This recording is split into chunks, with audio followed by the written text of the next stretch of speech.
Yet again you find me heading deep into the Asian countryside and jungle, hunting ancient temples, often abandoned and forgotten.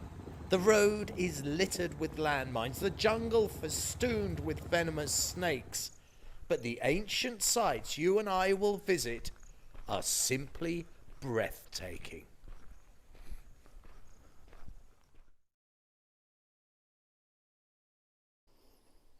Hello and welcome again to World's Forgotten Temples with myself, Mr. B.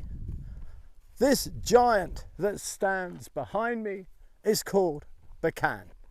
It is in Preah, Kompong, Svay, an abandoned city deep in the heart of Cambodia. Around me is nothing but jungle.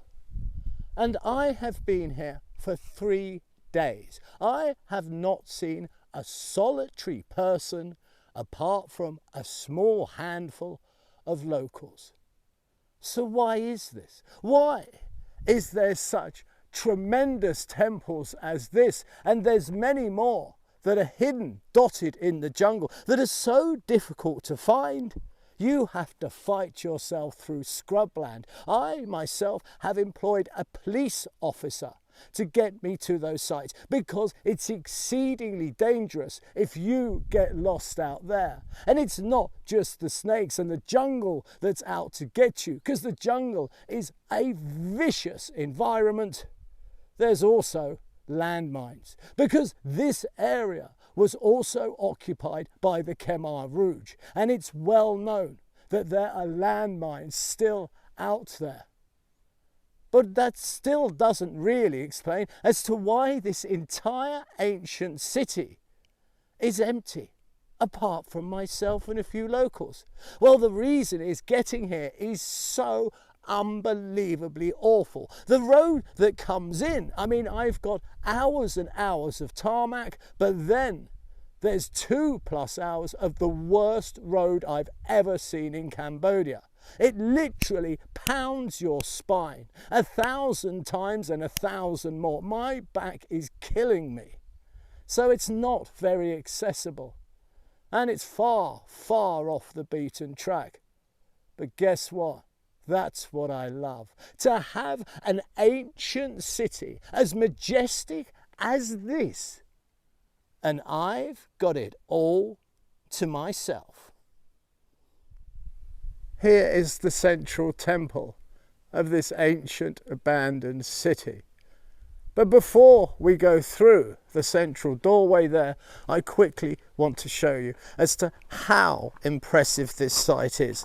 At the end of the bridge, we have a Garuda. Can you see him there? The mythical bird. And all around him are the snakes that are guarding him.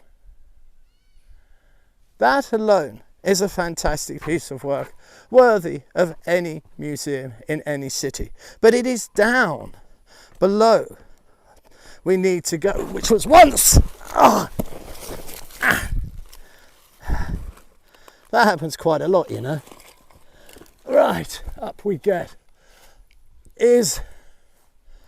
Below is where we can see the tale of how mighty this city was. Because this was filled with water. It's a moat. It is now dry. But look at the incredible detailing that those ancients put into this site. And this detailing would have continued throughout the entire city. But there's a problem. This is one of the few reliefs we can see that is still intact. And the reason is because the looters quite simply couldn't cart off something of this size. And although the bridge was way too big to be carted off, the looters came here with what can only be described as an absolute vengeance. They turned up with huge teams of people. They looted gigantic statues, small statues. They took absolutely everything that was decorative. It was a plunderer's paradise. And the reason was because this city is located in such a remote area. And that is why so few people come here. But if you know where to look, you can still get a hint of its past majesty.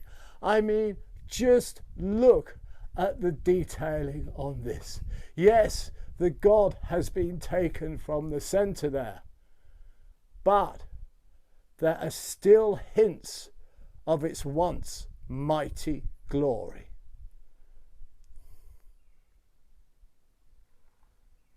This city has so little known about it because there's absolutely nothing on the record. It is said that it was built at approximately the 11th century, and they surmise that it was abandoned in the 14th. Now, the reason they say that is because that's when the repairs to the temple stopped, and they can actually date that. This was the central compound. Here would have been wooden buildings all around because people want to be close to the power base. That's exactly what happened at Angkor Wat. But now it's nothing but trees.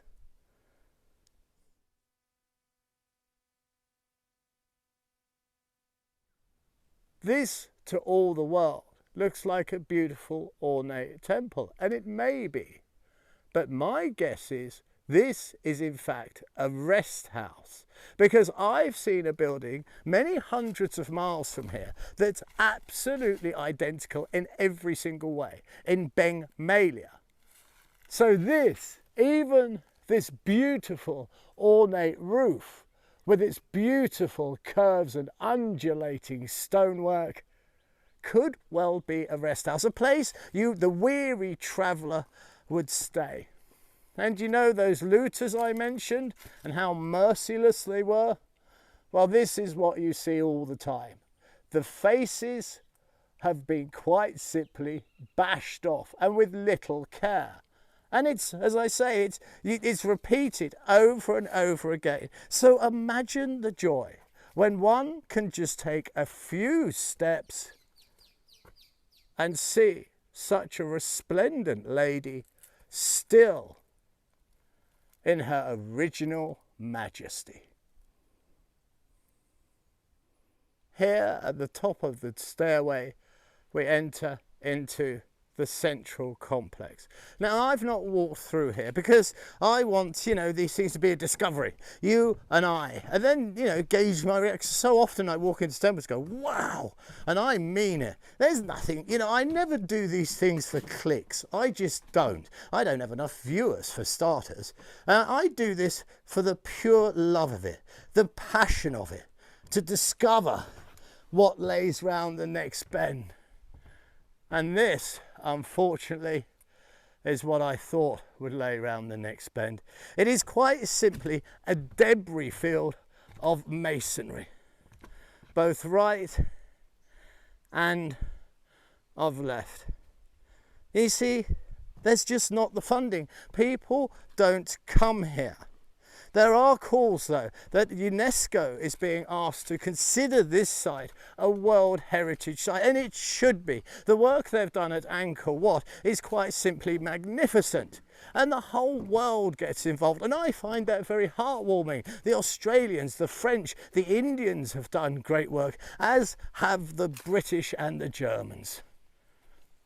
But with this site, it is just neglected. But you've got to admit, it has a beauty all of its own. Here would be the ideal place for me to end this video, with these three enormous structures, each held a god of their own, each a dwelling place, each a call to sanctuary. But you know what? I've seen photos of this place, And although this would be the perfect backdrop to end this video, there's something else that the looters never ever looked at. They never cast an eye. They didn't see the aesthetic beauty that it held.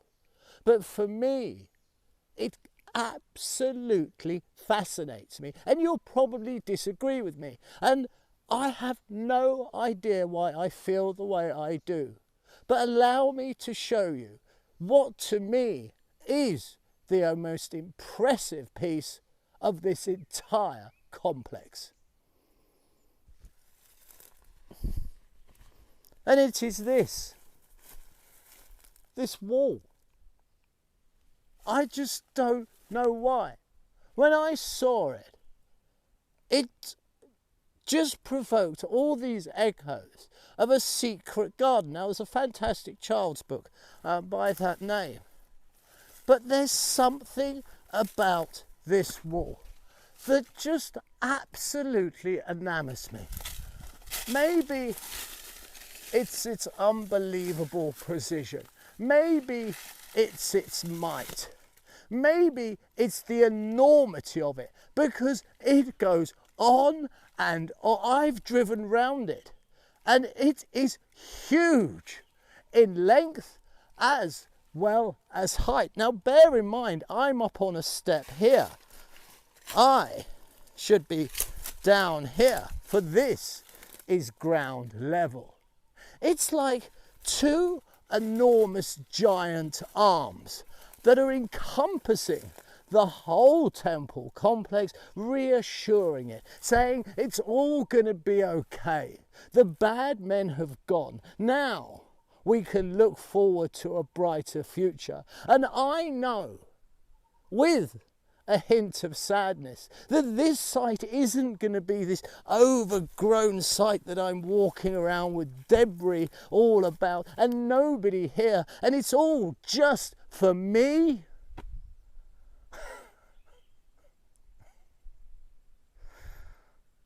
Do you know what I just did? I wasn't going to tell you this, but I will. I've just come from a temple in the jungle, just yonder that way. And when I left, I cried, because it was that beautiful. Maybe it's the stillness of it all. Maybe it's the being with nature. I don't know. I'm no hippie, I'll tell you that much. But this place is absolutely amazing. And it is these walls that encompass the central temple and say, don't you worry, it's gonna be okay. Well, another wander round an ancient site that's oh so far away in a mystical land. And if by chance you could help me build up a library of these forgotten, abandoned temples, then I would be truly grateful. And how you do that is you go to www.patreon.com/temples. As simple as that. And as always, I conclude by saying, I wish you absolutely nothing but the very best. You be sure to take good care now.